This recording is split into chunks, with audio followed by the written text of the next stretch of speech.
인간의 불행 중 상당수는 혼자 있을 수 없어서 생기는 일이다. 사교성이란 지성과 반비례한다. 그 사람이 매우 비사교적이라는 말을 듣고 있다면 그는 위대한 특성을 지닌 뛰어난 사람이라는 뜻이다. 지적으로 뛰어난 사람은 고독으로 두 가지 이점을 얻는다. 첫째는 자기 자신과 함께할 시간을 얻고 둘째로는 타인과 함께하지 않을 자유를 얻는다. 교제에는 많은 강제와 고충, 위험이 따른다. 인간의 불행 중 상당수는 혼자 있을 수 없어서 생기는 일이다. 사교성은 도덕적으로 떨어지고 지적으로 우둔하거나 불합리한 사람과 접촉하게 만드는 성격이다. 위험하면서도 해롭다. 비사교적이라는 것은 사교가 필요하지 않을 만큼 많은 것을 지니고 있다는 뜻이므로 그 자체만으로 큰 행복이다. 인간이 겪는 모든 고뇌는 교제에서 비롯되기 때문이다. 건강 다음으로 행복의 가장 중요한 요소인 마음의 평정이 사교 때문에 위험해진다. 고독이 없었다면 인류는 지금까지 존재하지 못했을 것이다. 음식을 절제하면 몸이 건강해지듯 사람과의 만남을 자제하면 영혼이 건강해진다. 문제는 인간이 고독에서 태어나지 못했다는 것이다. 인간은 이 세상에 태어날 때 혼자가 아니었다. 부모가 있고 형제자매가 있고 국가와 사회라는 공동체의 소유물로 탄생했다. 어쩌면 고독은 인간의 본성이 아니라 경험과 고뇌의 결과로 만들어진 관념일 수도 있다. 나와 다른 사람들과 교제해서 무엇을 얻겠는가? 사람들과 어울리려면 자신의 본성에 깃든 가장 저급하고 비열한 부분, 즉 일상적이고 비속하며 천박한 부분을 매개로 끄집어낼 수밖에 없다. 공동체는 말 그대로 공동의 가치관과 동질성이 있어야 하는데 모든 인간이 같은 수준에 도달하기 위해서는 그 집단의 정신 수준을 가장 어리석은 자에게 맞춰줄 수밖에 없는 것이다. 그러므로 사회성은 타인의 높은 수준에 맞춰 나를 끌어올리는 것이 아니라 타인의 가장 낮은 수준에 맞춰 나를 떨어뜨리는 행위가 된다. 공동체를 존속하는 가장 편리한 방법은 저급한 인격을 고상한 인격으로 교육하기보다는 고상한 인격이 저급한 인격을 흉내내게 만드는 것이다. 고립과 고독은 아마도 이런 사회 구성에 질려버린 인간의 영혼이 살기 위해 창안한 고급스러운 감정일지도 모른다.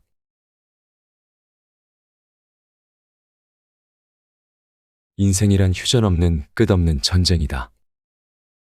모든 불행과 괴로움에 관해 위안을 얻기 위해서는 자기보다 더 비참한 사람을 보면 된다. 건강한 사람이 비참하다고 느낄 때는 병원의 중환자실을 찾아가 보면 자신이 얼마나 행복한 위치에 있는가를 깨닫고 가장 큰 위안을 받을 수 있다. 그렇다면 그때 인간에게 어떤 결과가 올 것인가? 소백정이 소를 잡기 위해서 들판에서 한가하게 논이는 소떼들에게 눈독을 들이고 있는 것을 생각해보라.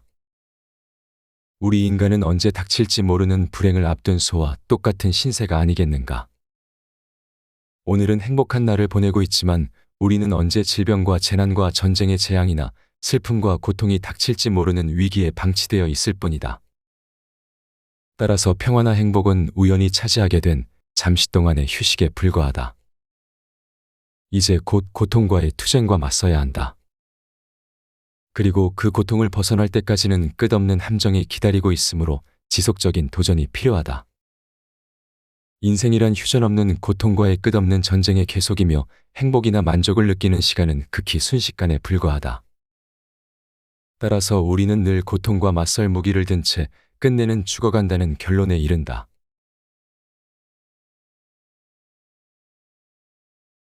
(30대의) 쇼펜하우어는 재미난 존재다. 그는 세상의 부채의식을 느끼는 동시에 증오했다.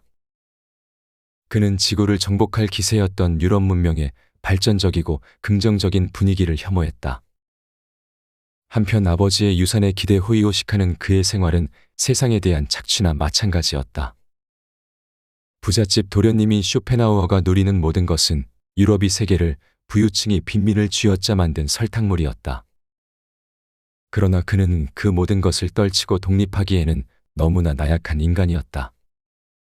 그의 인간 혐오는 결국 자기 혐오에서 출발한다.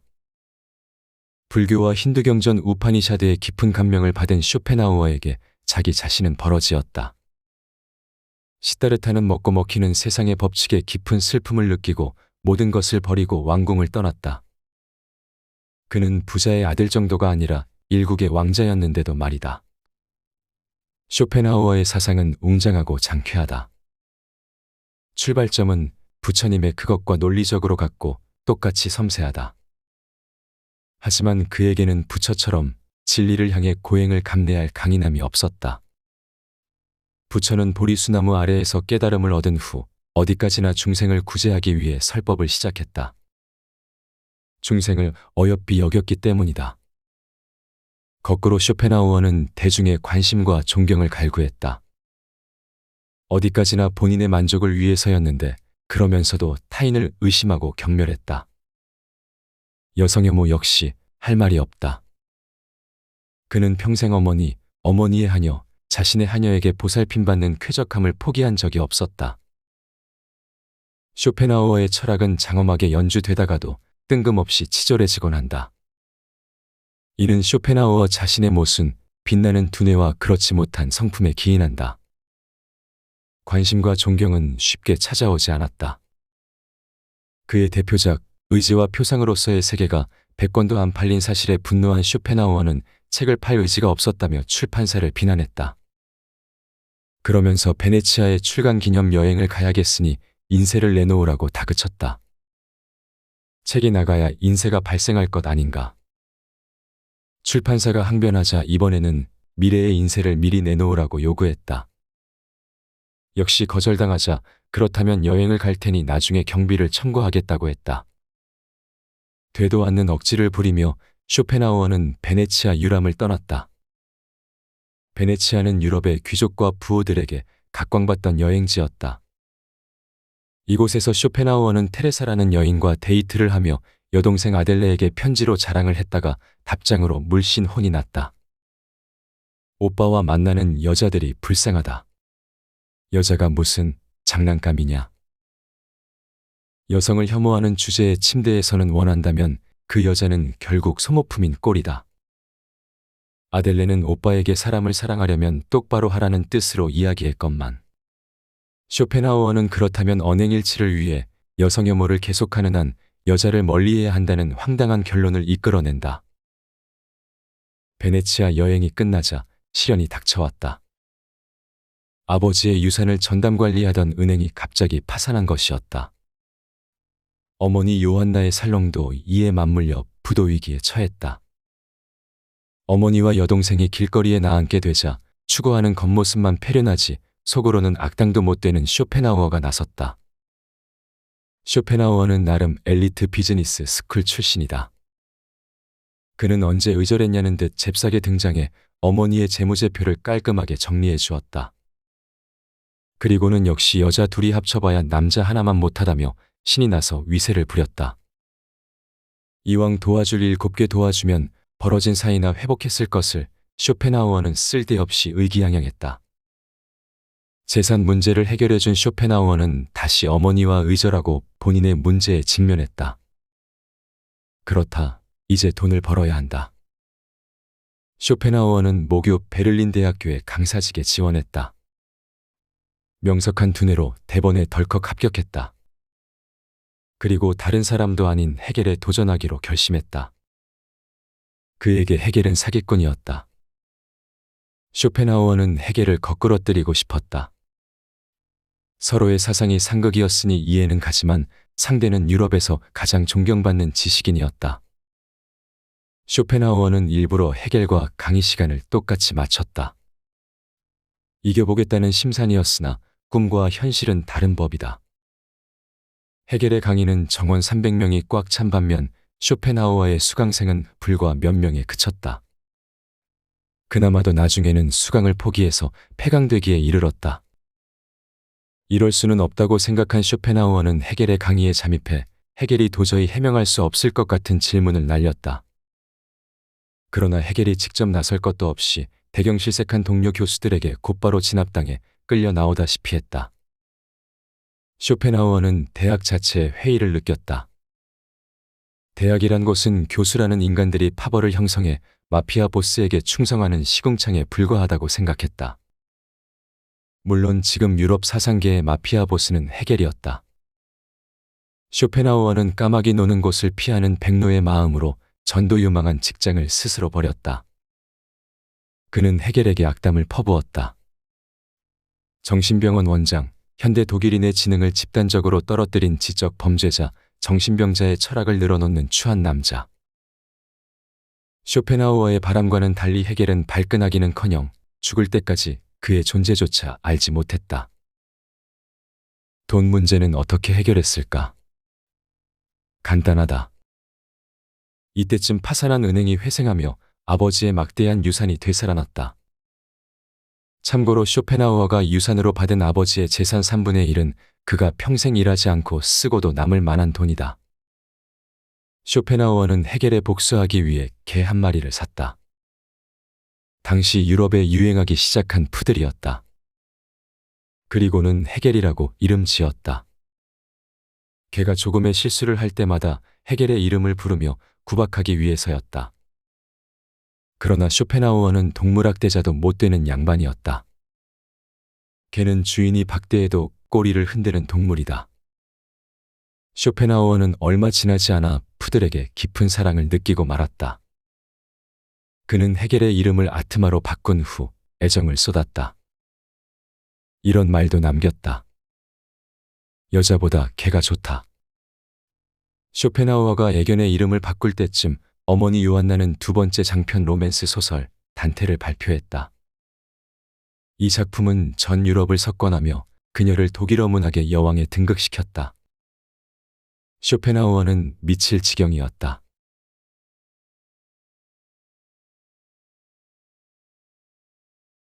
무명의 그늘.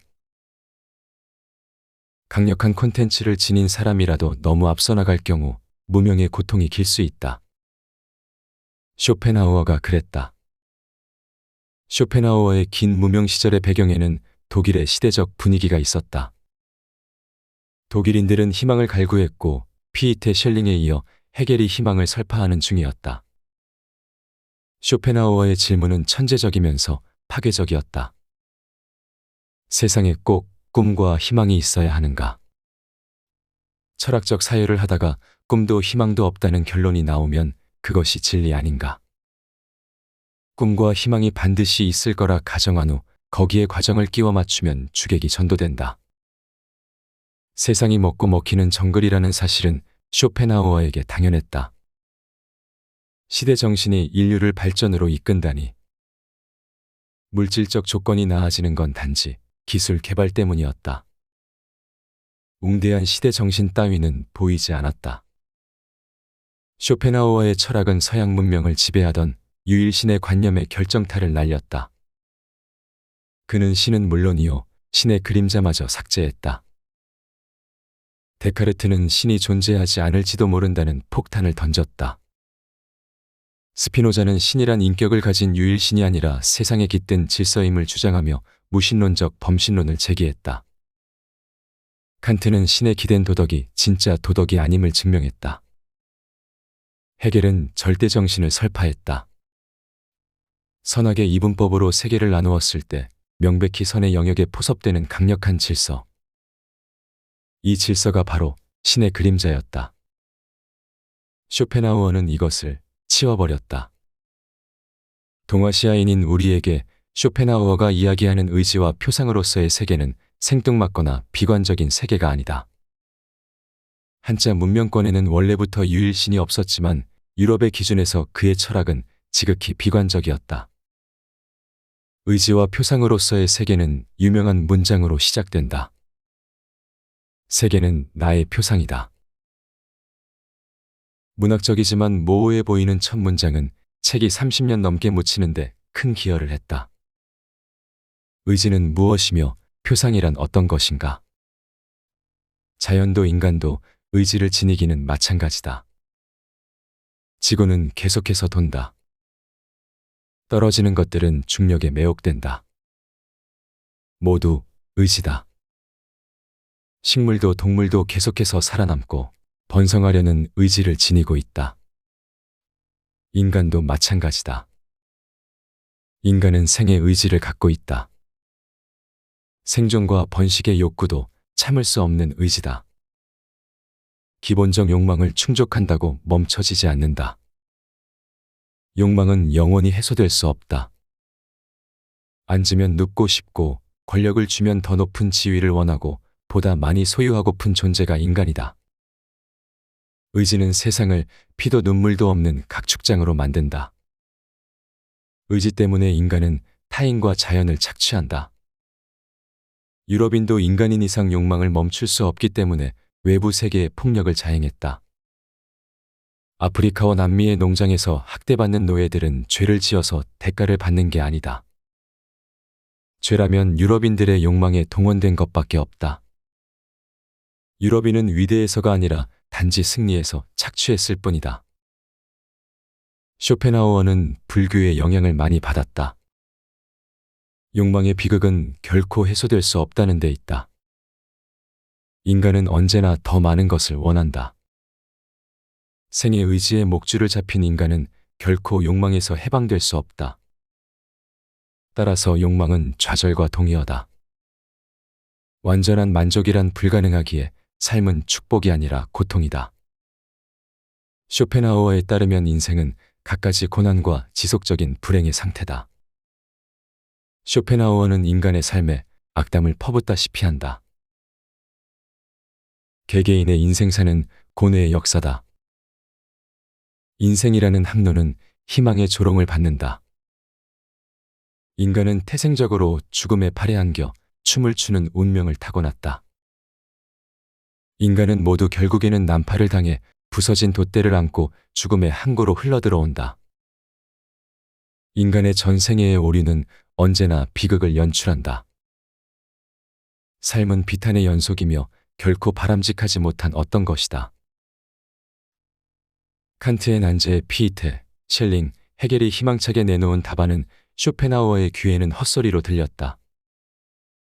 역사와 세계는 발전하는 중이고 그래서 안심해도 된다는 결론을 미리 세워놓고 짜맞춘 누더기에 불과했다.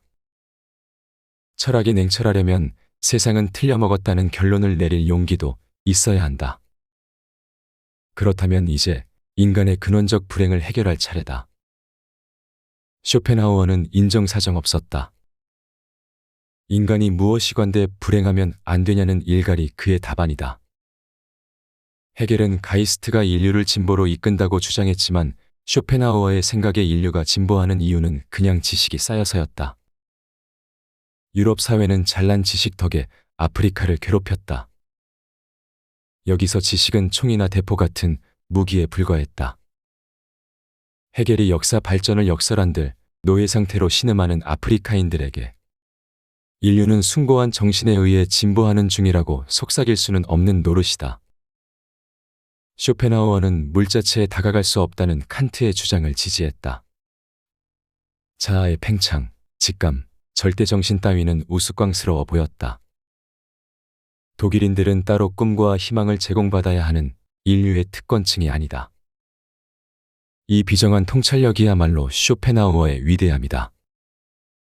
그는 칸트가 남긴 근원적 외로움을 순순히 인정하기 위해 표상을 꺼내든다. 표상은 인식에 맺히는 주관적 상이다. 어차피 인간은 자기 주관의 한계로 세계를 인식할 수밖에 없다. 인간에게 세계는 의지와 표상으로서 다가온다. 여기서 끝이다. 끝이라고 큰일 날 일은 없다. 인간이 그렇게 대단치 않다. 철학적 사유 끝에 아무것도 없다는 결론이 나오면 과연 그렇다고 인정하면 된다. 의지와 표상으로의 세계 속에서도 인간에게 남는 것은 있다. 세상은 지옥이며 뿌연 안개처럼 알 수 없는 공간이다. 여기서 인간은 끊임없이 고뇌하며 매 순간 하나하나 선택해 나가야 한다. 이것이 인생이다. 그 사실을 알고도 한 페이지씩 삶에 도전해 나가는 인간이야말로 진정 위대할 수 있다. 쇼펜하우어가 말하는 인생은 결코 돼지요리가 아니다. 그는 도덕과 예술에서 숭고함을 이야기한다. 생의 의지를 거역하는 것이야말로 인간이 저지를 수 있는 숭고한 교통사고다. 쇼펜하우어는 윤리학에 있어 21세기의 과학자 같은 세련된 개념을 제시했다. 인간을 인간으로 유지시키고 세상의 정글이 지옥으로 떨어지는 비극을 막는 것은 무엇인가?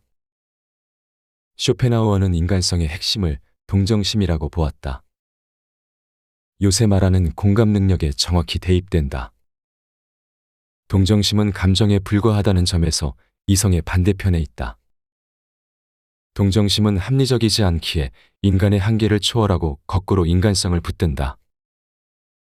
인간에게는 실용적이지 않은 선택을 할 수 있는 상상력이 있다. 이것으로 자신에게 부여된 자연의 강력한 의지에 반항할 수 있다. 쇼펜하우어에게 윤리와 예술은 떨어질 수 없는 한 쌍이다. 둘 다 실용적이지 않다. 맹자는 측은지심을 논하며 우물가의 예를 들었다. 지나가는 사람이 우물에 떨어지려는 아이를 보면 손익을 따지지 않고 일단 구하고 본다는 이야기다. 실용과는 상관없다. 예술도 마찬가지다. 그저 하고 싶기 때문에 저지르는 것이 예술이다. 평론가들은 작품론을 구상하며 예술가에게 묻곤한다. 예술가는 흔히 그냥 해보고 싶어서라고 대답한다. 발전을 추구하는 당대 유럽의 열정적인 분위기 속에서 쇼펜하우어의 철학은 주목받지 못했다. 길고 긴 무명 생활은 그에게 고통을 안겼다. 그의 생각에 유럽인들은 자신의 사상을 이해하기에는 너무 열등했다. 두 발로 멀쩡히 걷는다는 사실만으로 나와 대등하다고 여기는 인간들과 상종하지 않겠다. 30대의 쇼펜하우어는 우울했다. 그는 타인과의 교류를 최소한으로 줄이고 외국어를 익히며 외로움을 달랬다. 덕분에 스페인어와 이탈리아어에 통달했다. 흔한 오해와 달리 쇼펜하우어는 자살을 권하지 않았다. 자살도 인간의 실존적 선택 중 하나라고 이야기했을 뿐이다. 그럼에도 그가 자살 철학자로 과장된 이유는 역시 자살을 금기시하는 기독교 문화에서 당대 유럽이 자유롭지 않았음을 보여준다. 쇼펜하우어는 가까이 하기에 어렵지만 존경할 만한 사람이 되고 싶었다. 인간을 혐오하지만 인간들에게 사랑받는 이지적인 악당이 그의 목표였다. 그러기 위해서는 초연한 염세주의자여야 했다. 그런데 정작 그가 묵던 여관에 불이 났을 때 쇼펜하우어는 그 누구보다 먼저 여관을 탈출하는 기록을 세웠다. 베를린에 해겔을 죽인 콜레라가 돌았을 때는 신속하게 이사 준비를 마치고 프랑크푸르트로 이사했다. 그곳이 그가 여생을 보낸 도시다. 쇼펜하우어는 40대가 되어서도 고독하고 우울했다. 그의 친구는 오로지 푸들뿐이었다. 그런데 칸트를 존경했던 그는 퀘니히스베르크의 인간 시계를 흉내내고 싶었다. 관심 욕구가 대단했던 쇼펜하우어는 자기도 칸트처럼 정확한 시간에 특정 장소에 나타나는 걸로 프랑크푸르트에 존경받는 명물이 되고 싶었다. 애로사항이 있었다. 쇼펜하우어는 칸트처럼 아침형 인간이 못됐다. 늦잠을 이겨내지 못한 그는 남들 다 일하는 오후가 되어서야 칸트 흉내를 낼 수 있었다. 그 탓에 새벽부터 일정을 소화한 칸트와 달리 쇼펜하우어는 하루를 반토막 내고 나서야 제 일을 시작했다. 40대 중반이 된 쇼펜하우어는 알 수 없는 말을 중얼거리며 푸들을 데리고 산책했다. 프랑크푸르트 주민들은 그의 정신이 이상해진 게 아닌지 걱정했다. 하지만 쇼펜하우어가 중얼거린 내용은 자신의 철학이었다. 듣고 알아봐 주길 원해서 한 행동이었다. 사람들은 그의 철학을 알아듣는 대신 어머니 요한나에게 아드님을 좀 챙겨주셔야 할 것 같다고 연락했다. 아들이 걱정된 요한나는 의절은 잊고 편지를 써서 안부를 물었다. 마침 모성애가 고팠던 쇼펜하우어는 자기가 먼저 편지를 쓰지 않았으니 이겼다는 쾌감과 함께 다시 어머니와 편지 교류를 시작했다. 쇼펜하우어는 프랑크푸르트의 칸트가 되는데 실패했다. 대신 그의 푸들이 작은 쇼펜하우어라는 별명을 얻었다. 기분 나빠도 할 말은 없었다. 걔에게 철학자 헤겔의 이름을 붙인 건 자신이 먼저였으니 말이다. 외로운 관심병 환자의 삶이지만 이제 쇼펜하우어의 철학도 주목받을 때가 되었다. 19세기 중반으로 접어들던 유럽은 결국 프랑스 혁명이 실패한 것 아니냐는 비관론이 고개를 들고 있었다. 한편 경제적으로는 고도 성장에 의해 물질적 풍요를 누림과 동시에 양극화가 심화되었다. 언제나 이럴 때 허무주의와 비관론, 자기 반성이 새로운 시대적 유행이 되기 마련이다. 쇼펜하우어는 50대가 되어서야 서서히 주목받기 시작했다. 프랑크푸르트 주민들도 작은 쇼펜하우어의 주인이 알고 보니 어설프지 않은 철학자 선생이라는 정도는 알게 되었다. 산책의 묘미를 슬슬 알아갈 무렵 쇼펜하우어는 법조인들에게 큰 존경을 받기 시작했다. 인간은 안개 속을 헤매는 고독한 늑대다. 법조인들도 마찬가지다. 그들은 늑대이되 횃불을 든 늑대다. 동시에 똑같이 상처받고 후회하는 나약한 인간이다. 법조인들은 비록 세상이 정글일지언정 지옥은 아니기를 바라며 타인의 운명을 다룬다. 법이란 시대 정신의 산물이자 인류 진보가 만들어낸 거대한 질서 같지만 사실 그렇지 않다는 사실을 법조인들이야말로 잘 안다. 자신의 판결로 피의자의 운명이 갈리기 때문이다. 칸트는 별처럼 반짝이는 도덕 법칙을 느껴보라고 속삭이지만 그런 게 느껴질 리 없었다. 그렇기 때문에 인간의 실존과 불확실성에 대한 쇼펜하우어의 철학은 그들에게 위로와 용기를 주었다. 이를 안 쇼펜하우어는 자신의 철학에 감동만 받는 법조인들에게 화를 냈다.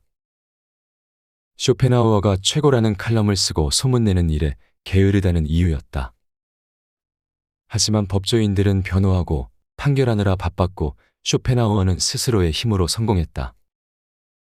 60대가 되고 나서였다.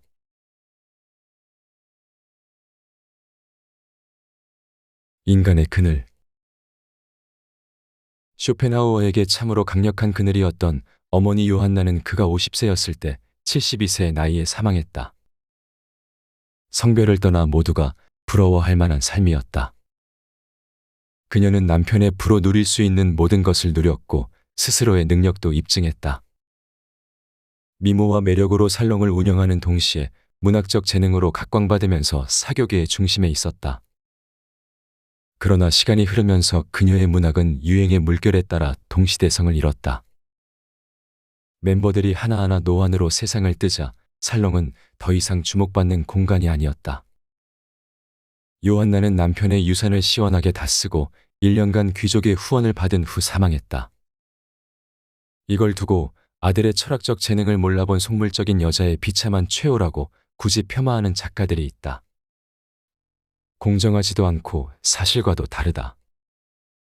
거꾸로 말하면 요한나는 그 나이가 되어서도 귀족의 후원을 얻어낼 이름값이 있었던 셈이다.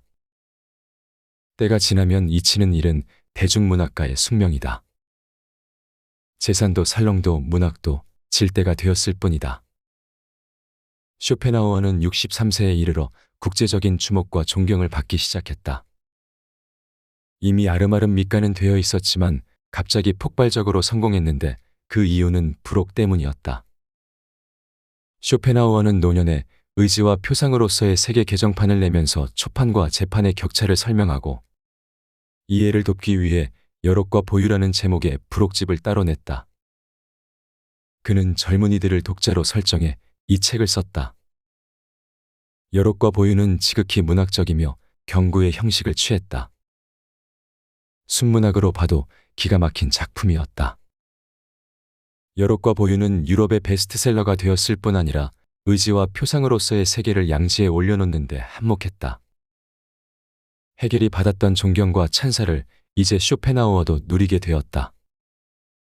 세상은 쓰레기라고 말하며 시도 때도 없이 인간 따위를 읊조리던 염세주의 노학자는 성공하고 나자 그만 몹시 낙천적인 사람이 되어버리고 말았다. 원래 쇼펜하우어는 의심병말기라는 표현이 아깝지 않은 인간이었다. 그는 이발사에게 면도를 맡기는 것도 불안해했다.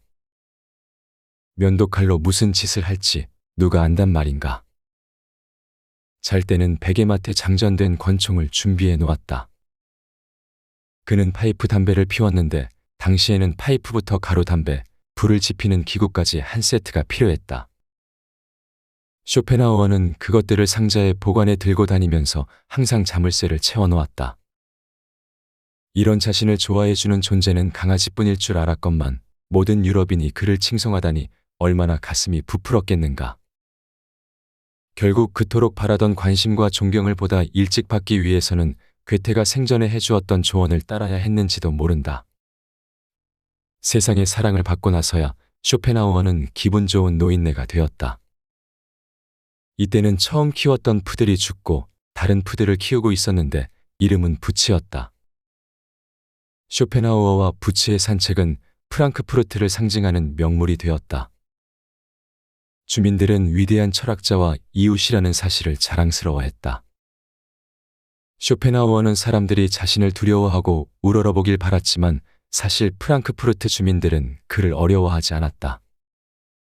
그의 푸들은 너무나 낙천적이었다. 나쁜 사람이라면 개가 이렇게 흥겨울 수는 없는 일. 쾌활한 개를 끌고 다니며 공포 분위기를 연출하려니 실패할 수밖에 없었다. 개의 입장에서 쇼펜하우어는 이상적인 주인이었다. 자기만 예뻐해주고 하루 종일 함께 있어주며 산책도 하니 말이다.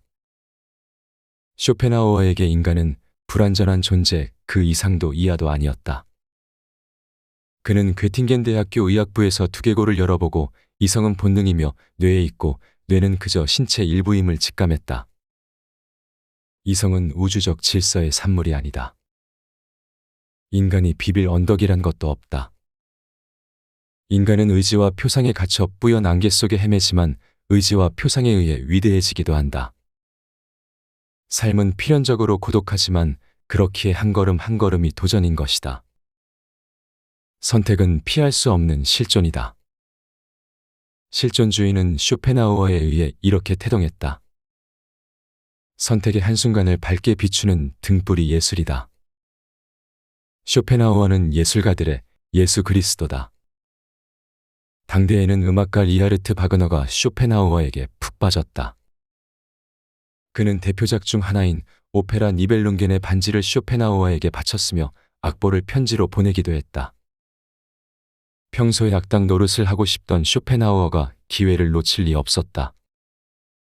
그는 즐겁게 이따위 것도 음악이냐며 투덜거리는 답장을 써보냈다.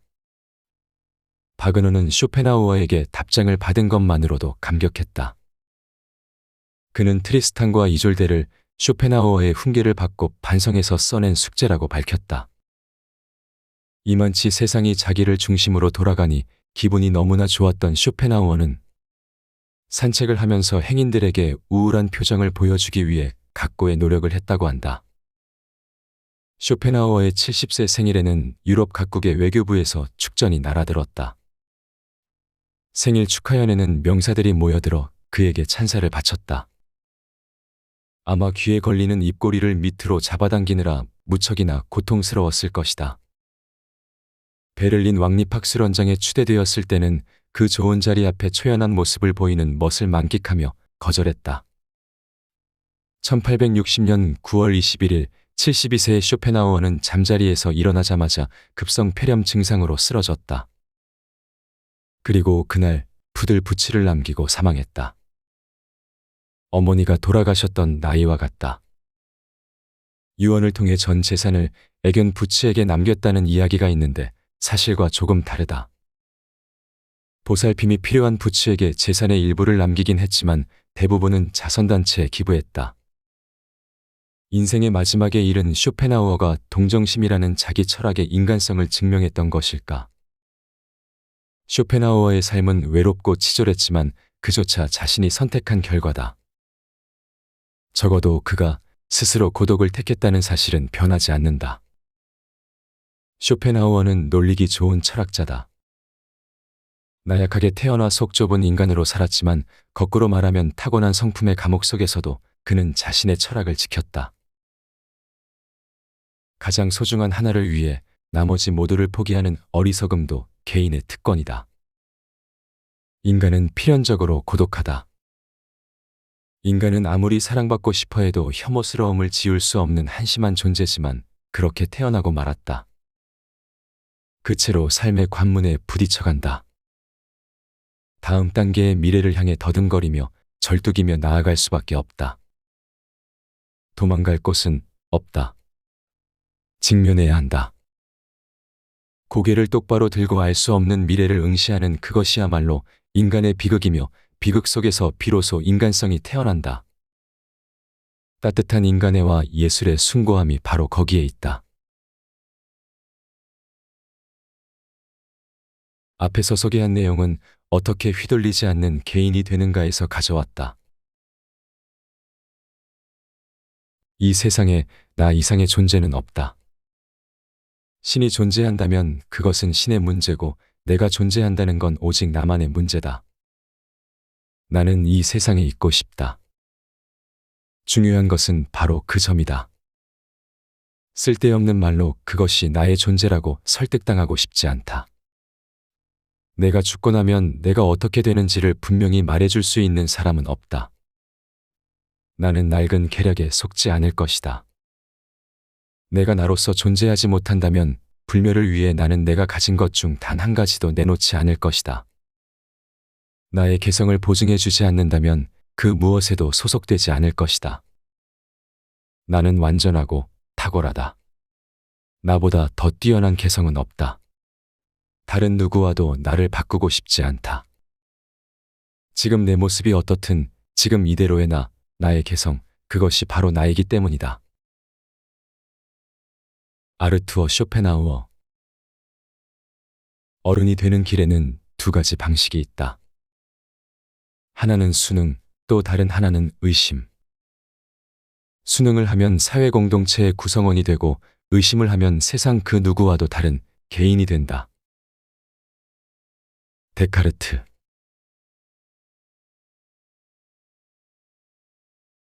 삶은 예상치 못한 어려움과 끊임없는 질문들로 가득하다.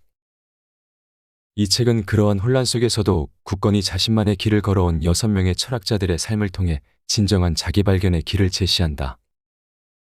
데카르트, 스피노자, 칸트, 헤겔, 쇼펜하우어, 니체와 같은 위대한 철학자들의 삶을 깊이 파고든 저자는 그들이 어떻게 끊임없는 고난 속에서도 자신만의 철학을 구축하고 삶의 의미를 찾았는지 보여준다. 저자는 철학이 단순한 이론이 아니라 철학자 개인의 삶과 깊이 연결되어 있다고 말하며 그들의 이야기를 들려준다. 즉, 철학은 그들의 삶의 방식이었고 그들의 삶 자체가 철학이었다는 것이다. 세상의 어려움 속에서도 그들은 자신만의 길을 걸었다. 그들의 삶과 철학은 타인의 기준에 얽매이지 않고 자신만의 길을 개척하는 진정한 자유의 모습을 보여준다. 철학은 단순히 머리로 이해하는 것이 아니라 삶 속에 적용하고 실천하는 것이다. 그들의 삶과 철학을 통해 자신을 성찰하고 한 단계 성장할 수 있는 기회를 얻길 바란다.